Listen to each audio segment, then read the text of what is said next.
podemos puxar uma primeira pergunta do público aqui? Vamos. Uma pergunta feita no Twitter pelo... Nossa, ele colocou o nome de algum animal extinto aqui. Tatenectes laramiensis é o user dele. Eu não faço ideia de que bicho é esse. Não lembro de A cabeça. primeira... tem uma imagem de um plesiosauro, então eu vou imaginar que seja algo assim.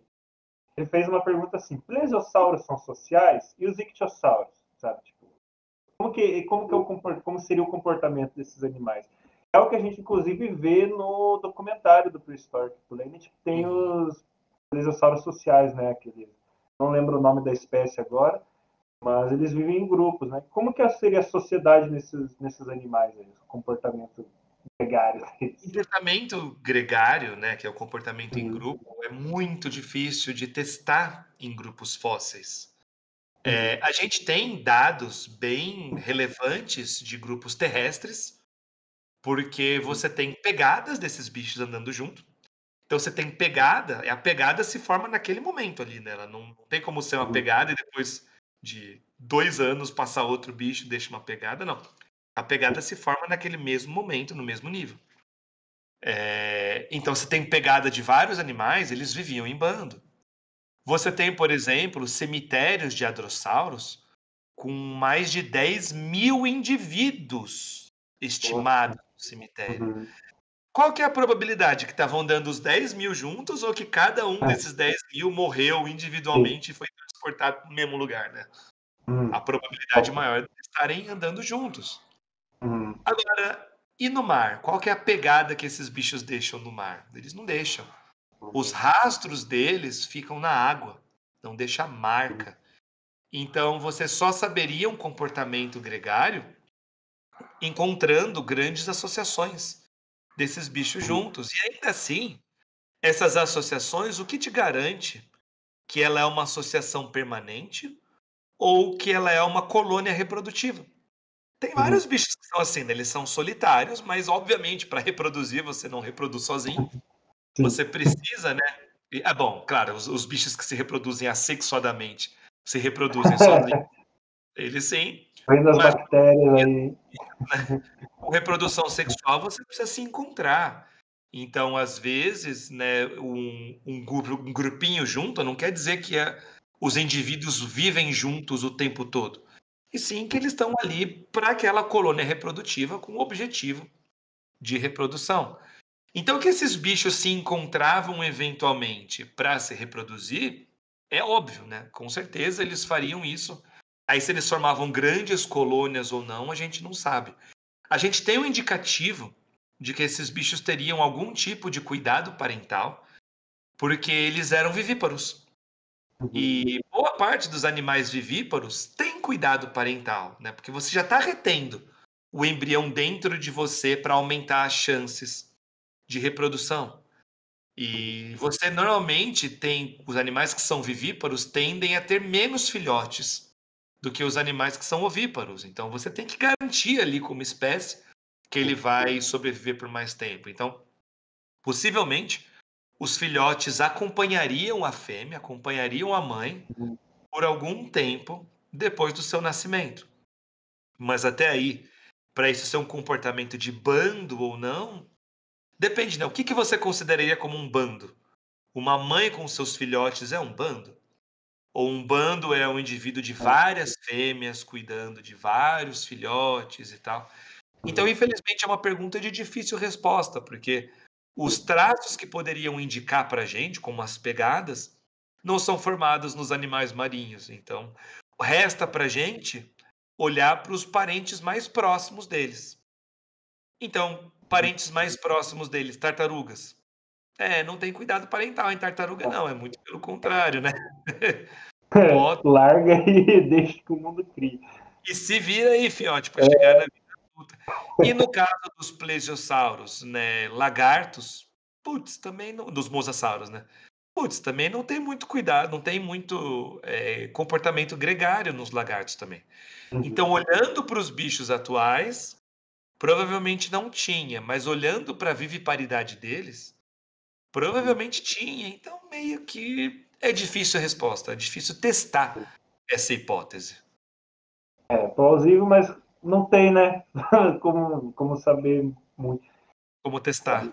Exato. E, inclusive, isso se encaixa com uma pergunta que eu ia fazer, que era justamente sobre a reprodução desses bichos, né? Uhum. Acho que quem tem mais tempo aí de vida deve lembrar que antigamente se considerava que esses animais iam para a praia para se reproduzir. Eu me Sim. lembro, por exemplo, quando eu era criança, tinha aquelas coleção de livrinho infantil, né? E tinha lá o livrinho do Mosasauro. Daí falava lá que o Mosasauro ele rastejava para a praia igual uma tartaruga para botar os ovos, né? E era a visão da época. Mas hoje em dia a gente sabe que não é assim. A gente tem evidências que esses animais davam à luz, como um Sim. mamífero marinho dá à luz mesmo. Exato. Exato. Inclusive, um dos meus capítulos do doutorado que vai ser publicado, espero que em breve, está demorando demais já, é descrevendo uma nova espécie de mosasauriano, né, de dolicossauro, que é uma fêmea grávida. É uma Ah, fêmea com embriões. O que nos indica que as primeiras linhagens que invadiram o oceano já eram vivíparas.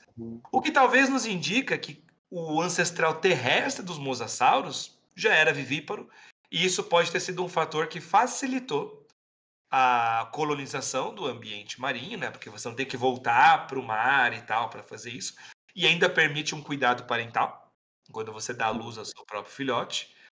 E então é muito legal. Talvez os primeiros bichos dessas linhagens já eram vivíparos. E você tem evidências claras de viviparidade em ictiossauros, em plesiosauros também. Então, é uma característica essencial para a evolução desses grupos marinhos. então aquele negócio lá do ovo de mosasauro é fake, né? Ou pelo menos é bastante improvável, cara. Porque qual é que é aquela do ovo do mosasauro? Hum, Né? Aquele é um ovo que era um ovo de casca mole. Então você sabe pela composição do ovo que ele é um ovo de casca mole. E é um ovo grande, é um troço desse tamanho, assim, o ovo. Então, que tipo de animal. Ele foi encontrado na Antártica, né? Então, que tipo de animal botaria um ovo de casca mole daquele tamanho? E aí, os autores interpretaram que provavelmente seria de um mosasauro, porque alguns lagartos botam ovos de casca mole. Então, logo, então, tem um lagarto que bota isso, então pode ser de mosasauro. Só que também existem tartarugas que botam ovos de casca mole. E, e, inclusive, existem tartarugas gigantescas também vivendo no Mesozoico. Inclusive com registros na Antártica também de tartarugas gigantescas. Então, eles assumiram que era de um mosasauro por causa do tamanho, mas o tamanho não exclui a possibilidade de ser de tartaruga.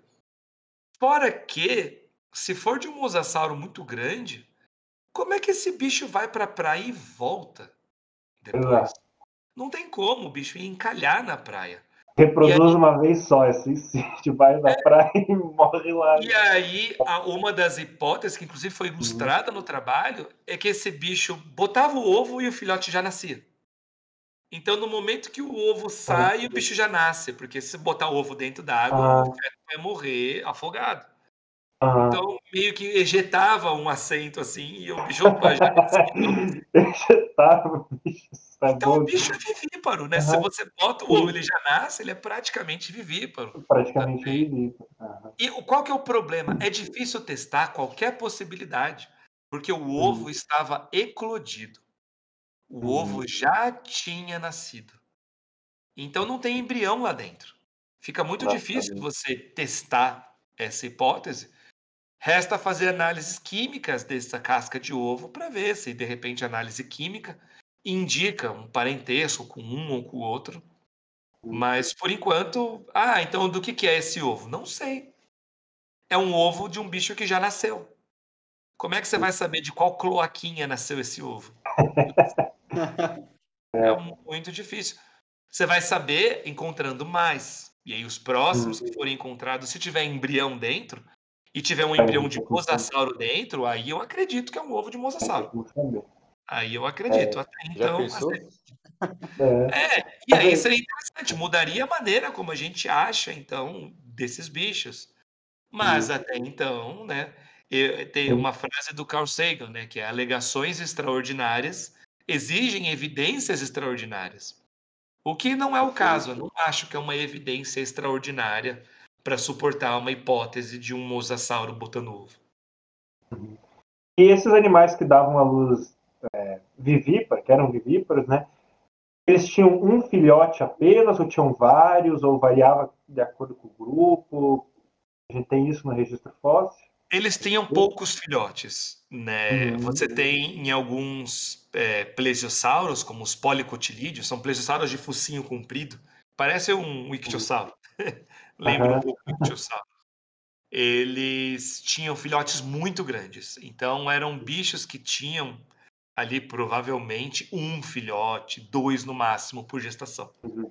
Nesse mosasauro que eu estou descrevendo, os mosasauros já eram animais que talvez davam à luz a alguns filhotinhos.